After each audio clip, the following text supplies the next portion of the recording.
Yes, ladies and gentlemen, welcome back to your favorite weekly show. It is Chop It Up. I am Anthony Smith, sitting here to my right hand man. Yes, sir. P in the building. And you guys already know how we get down over here at Chop It Up, man. We just having a good time talking to you guys about our experiences in this film game. Just spitting some game that we didn't have when we were out there coming up. And today, what we talking about, P? We're going to talk about our personal influences, I guess you could say, with like YouTube. Who do we go? Who's our go-tos? Who are the go-to YouTubers, man? And I want to give a shout out to these guys, because if you guys are watching YouTube and you guys are wondering how and why these guys are getting money, it's because it's hard to do what they do. And I don't know if you guys have ever tried to do it, but it's like producing your own TV show by yourself, though. 100%. 100%. I'm going to start off with my favorite. And I'm going to give my favorite, even though he don't put out crazy content all the time. And when I mean crazy, I mean like a lot of it. He's always putting stuff out. But my boy Creative Ryan, he gets down. I love his colors. I love like his vibe. He's always in a good mood, always having a good time, always spitting game. Like it just seems like somebody that will live down the street that you could really have a connection to. But he's a YouTuber, you know what I mean? And it's just dope to see him grow and what he's doing flourish, you know what I mean? And it just gives myself just aspirations of just doing bigger things. You know, you see him on there and it's just like, man, you just seen him in his bedroom last 6 months ago, and now he's shooting music videos for Lil Uzi. Right. He definitely was a sleeper. You know, he played the background for a while. Yeah. To my number 2, and I don't know where he falls on for you, but I'm not gonna say his name. But that's my number 2 right there. But go ahead. Yeah, Peter McKinnon. Yeah. You know, it's just good. You know, these guys are pouring out stuff to anybody that's just inspiring. You know, it doesn't matter like how much of the information they're actually giving us, because you still got to go apply it.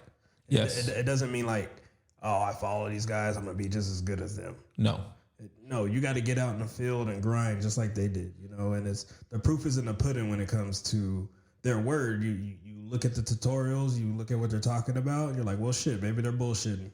And then you apply it. And then you apply it. You're like, God damn. The only reason why Peter McKinnon fell to number 3 for me is because right now me and Peter, we not seeing eye to eye, because he got my Amazon bill through the roof, bro. That boy will sell you something, man. Man, accidentally, on purpose, however he does it. I want to say Peter McKinnon probably single-handedly within 2018 and 2019 kept Canon relevant, because he was rocking his 1DX Mark II like crazy. And before Peter McKinnon, how many people out there, be real, had the 5D, not the 5D, had the 1DX Mark II. I'm sorry if I said that wrong. The 1DX Mark II. I didn't see nobody with it. Nobody was running around vlogging with it for sure, because the camera's big as hell. You know what I mean? And he put it on the map for having the 120 in slow motion in 1080. Put it on for so many different reasons. And it was like, ooh, I want to grab it. But I just kept grabbing the cameras that were right below it. And I was like, I'm going to get there. I'm going to get that 1DX Mark II P. I'm there. And then I would just never get it and get something else. But you know, it is what it is. We figured out what worked for us, and that was like going back to what P said. Just because they're giving you all of their secrets, you still got to get out there and apply those things. You know what I mean? So that was my number 2. No. That was my number 3. That was my number 3. Who's your number 2 then? Go ahead. You go ahead. You already know who he runs with. My boy Creative Ryan. Who's that? Come on, man. Nah. Go ahead. YC Imaging. Come on. YC be putting it in. I think YC, I think it's super cool, because he feels like with him, I feel like I relate with him. Yes. Like I feel like he went through the, like it's almost mirror like The grind. right situations. Yeah. And it's cool just to see that man just Do what he does. grinding. And I Grinding. love seeing like even the behind the scenes grind of like him moving from apartment to house to like everything is just getting bigger in his life and getting better, and it's all due to the consistent grind. And that's one of those things that YouTube brings is you can follow somebody's journey along with them. You know what I mean? And it's like they're telling you what to do, so it's like jump aboard, because if it was that easy, everybody would be these guys. 100%, man. That's what I really feel. Those are a couple of the go-tos that I go with, but I'm gonna shout out everybody that's on YouTube that puts out quality, because it's not like I only follow one person. I look for who can tell me what I'm looking for the best. Yeah. And there's you can't just stick to. I'm not knocking anybody that we put on the list, but there's other people out there that can communicate the way that you speak and you understand. So you definitely got to know what you're looking for before you can try to get some advice. True, very true. So for me, I look up a lot of topics. Usually, I'm looking for stuff that is general for my camera. Mm-hmm. There's stuff that I look at that I look at like screenplays, and I look at how these guys that are making the big movies, like what do they go through? What angles do they look at? What do they work? What's the science behind all like everything? And it's crazy, man, because it's once you start breaking down, like you don't watch TV the same anymore. Mm-mm. You don't look at nothing the same no more. You walk outside and start looking at the birds, the bees, and the trees differently. Like, wow. Now that's an amazing shot right there, directly outside of the house. You know what I mean? The lighting is perfect. This looks good. That looks good. The yard looks good. And going from there, so it's just looking like you're looking through a completely different set of eyes when it comes to that. And with these YouTubers, man, it's just everybody had the same opportunity. Nobody had a one leg up. Everybody had to start their channel from the ground up and build their own following, and everybody did it in their own way.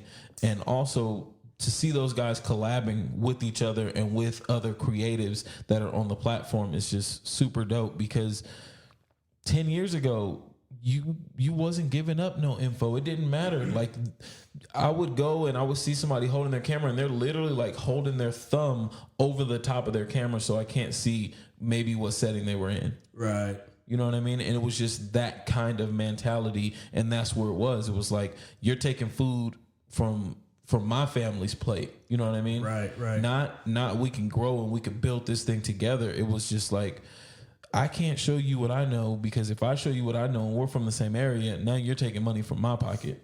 Right, straight up. And like to touch back on like that information that I was talking about, I had to look it up real quick. Studio Binder. I'm gonna have to check that one out. Yeah, Studio Binder.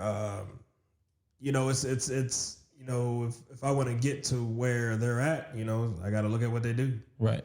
I'm already. So what? Wait. Break it down for us, because I don't know nothing. Just like our listeners don't know anything. Break down what is Studio Binder. It's legit, like real directors, real producers of screenplays of movies that you've watched, and they'll break down the scenes on how they made it so dramatic, or the lighting that they used and why they used that lighting and the angle that they did and why they pulled back here, why they used the dolly here, why was this the placement of the people here like this, and like they and it makes so much damn sense like once they break it down. But then you realize how much you need to learn. Yeah. Like these guys are like really digging down like on a scientific level on what makes you feel emotions that you see. How do you feel it? How do you feel? That was one thing that, let me go back to Peter McKinnon when he first got into I don't want to say first got into, but when he was really like on the grind of building his subscribers up, that was one of the videos that I remember. Is he did a video and he changed the music in the video, and it completely changed excuse me, the tone of the video. And it was just like dope. Like every little instrument and sound he added, it just made you feel like you were in the video. You know what I mean? And even down to the camera movement and why he wouldn't have the camera on a dolly or why he wouldn't have it on a Steadicam or anything like that. He's like, because you need to feel that shakiness. You need to feel like you're running with them. You know what I mean? And then you go back and you watch billion-dollar films and it's like they're doing the same thing. Like, but you never looked at it that way until it was broken down, you know? Right. Yeah. And you know, you gotta always have some type of something that you're shooting for. Like there's always somebody doing a situation better than you did it. Yeah. You know, so you, like I look at never be afraid to learn and grow. Right. I look at everybody's footage. I look at like, well, why did he shoot it that way? Why did he do this? Why did he do that? Why you know, even down to like, why did he grade his footage that way? Mm-hmm. You know, like there's just so much in the small details that I think people overlook that is so important, man, and it really elevates you there. Yeah, and I also feel like you really got to know the basics before you can try and build your own style. Because if you just try and come out the gate and build your own style, you're going to be all over the place because now you're playing. Some of the things are the basics that you're adding in because you don't even realize it because that's the way that it looks. And then other things are thrown off because you didn't know the basics, but that could have been changed if you just took the time, sat down and listened to some of the stuff like P's talking about in some of those programs. Like it's insane the amount of knowledge and information that we can get from the palm of our hand these days. Right. And you know, if that's what you want to do, like just have your own style, that's fine. You know, like. No, most definitely have your own style. Right. You know what I mean? That's how you're going to stand out. That's what I feel. That's how you're going to stand out. It's funny because when I scroll down my timeline and I see something that P did, I already know that P did it just off of his style. You know what I mean? And that's when you know that you've created something. When somebody doesn't have to click, somebody doesn't have to see your logo, somebody doesn't have to see your name, they already associate the way that the first frame looks to you. Yeah.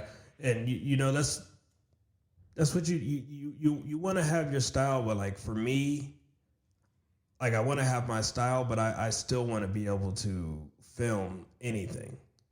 Yeah. You know, you can't limit yourself to where if you get put in a certain situation, you don't know what the hell to do. Right. So, you know, have your own style and everything, but still, man, like spread your wings. Right. The basics are never gonna fail you. Yeah. Like there's just some stuff that just back to the DJ days, man. Right. I had a crate of music that was just like, if I ever get stuck, I know all of these songs right here are gonna slap. Right. And that's what you got. You just got to know, you know, you just got to.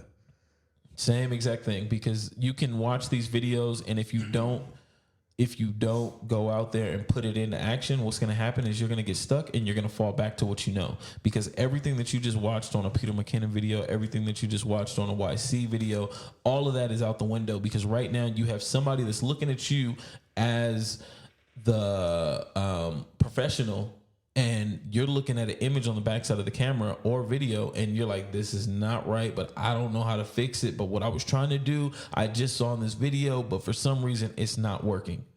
And that's what's important about doing practice shoots, so that you ain't, you know, sometimes it don't matter. No matter how much practice you have, some situations are just fucked up. Like, and you just got to figure it out like on the spot. But man, I can't tell you how many of like especially like shooting outside in the sun, that is hard to do, or like shooting on the beach. Yes. Shit. Yes. But the killer thing about both of those situations is when you get it right, oh my gosh. Right. You can make some magic. You can make some magic. And you have everybody else like, how did he pull that off? Right. How did he? Because I absolutely hate shooting at the beach. I can't get it right. I blow this guy out every single time. There's nothing for me to hide behind. I'm like, it's just water and sand, and I just don't get it. But I saw a video the other day, and I was like, oh my Lord. Not at what is it called? Talking about golden hour? Not at golden hour. It was about 2, 3 in the afternoon, and he murdered it. He used their bodies as shadows to like compensate where the light was going and how the sand was bouncing. It was crazy the way this dude broke it down. That's dope, man. He got a follow just off of that.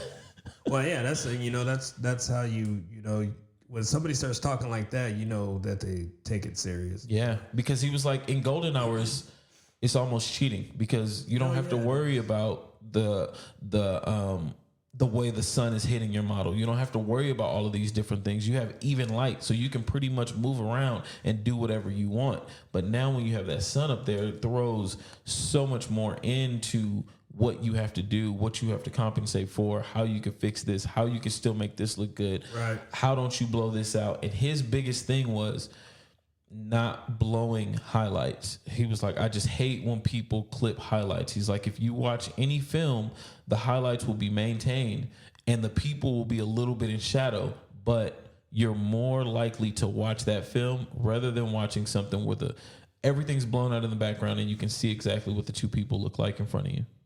Right. You know, sometimes it's hard to keep those highlights. Like I had a wedding that was in like the valley, and they were covered, but the background was the mountains, and the mountains, you know, it was 2:00 wedding, so it was bright as shit.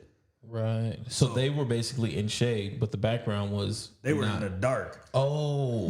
It wasn't just. Oh. So that was definitely that was the wedding that I did photography in. And I was, oh my God. I looked Rambo at that. P. I was came out there slinging with two cameras on each side, man. You gonna get all this. But yeah, man, like that's one reason why I'll take a gig that, you know, I'm not necessarily getting paid for at a random time, because I'm like, shit, this is experience. You know, you can't, sometimes you can't even pay. Like I posted, like, try to get people to come shoot certain stuff, and people don't even want to do this shit for free. Right. So it's like when people hit you up and they want to shoot something, sometimes you got to take that L to get that experience. Yeah. You know, I've taken a lot of L's, but they you know, it's not necessarily an L, because you're not going to be able to, if you don't ever get to put yourself in that position to do what you're trying to get to, then shit, man, like you're cutting yourself short. That's a L. Mm-hmm. I've been on trips. Where did I go?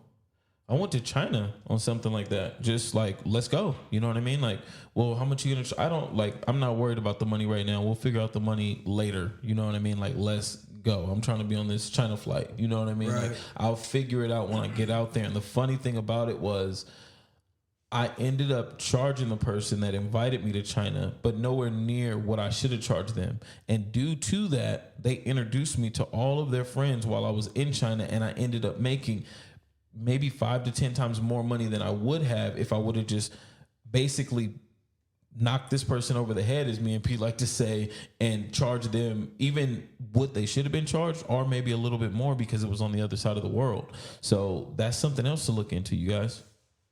Yeah, you know, all that stuff is endless, but what I will say is, no matter what you're trying to focus on, no matter what you're trying to do, you definitely gotta, you know, don't ever get complacent on trying to get better. No. Even if, you know, and sometimes it's good to even go back to the shit that you think that you know. Yeah. Because sometimes you're like, oh shit, I forgot that. That's like when I went from the GH and I picked up the Sony, I forgot how to set my damn shutter. Because on the GH you just set the angle. The shutter angle. Yeah. Yeah, and I was like, shit. Oh, okay, that's what you're supposed to do. Yeah. You know, and it's just because, you know, I've been shooting the GH for so long. Right. And I put that other camera, that shit was like foreign for a second. But yeah. So you like, hold on.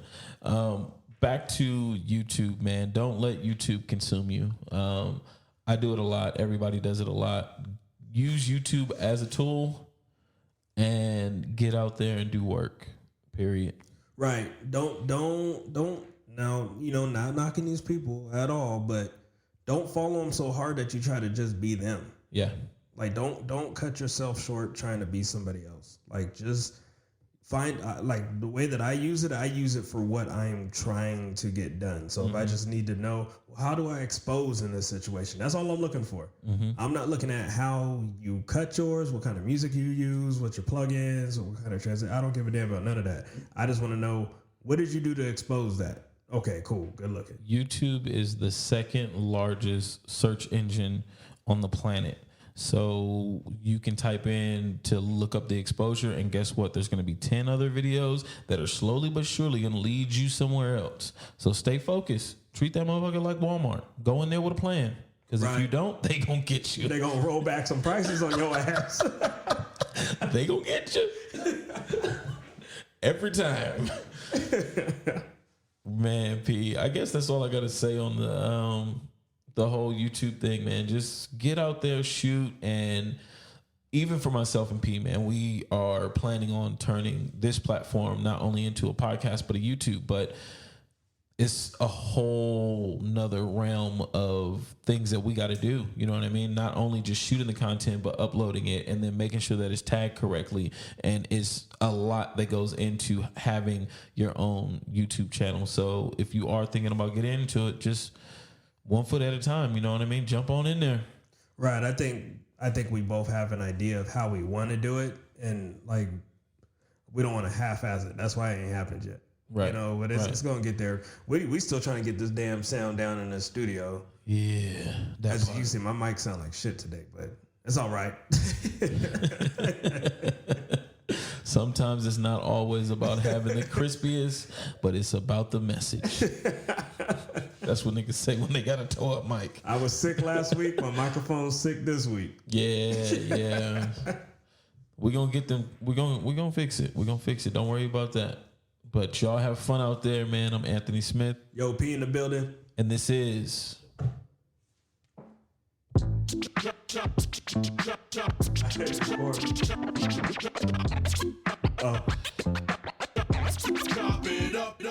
Hey, that was a mess up at the end. Y'all just don't worry about that. All right, we'll see y'all next week. we good.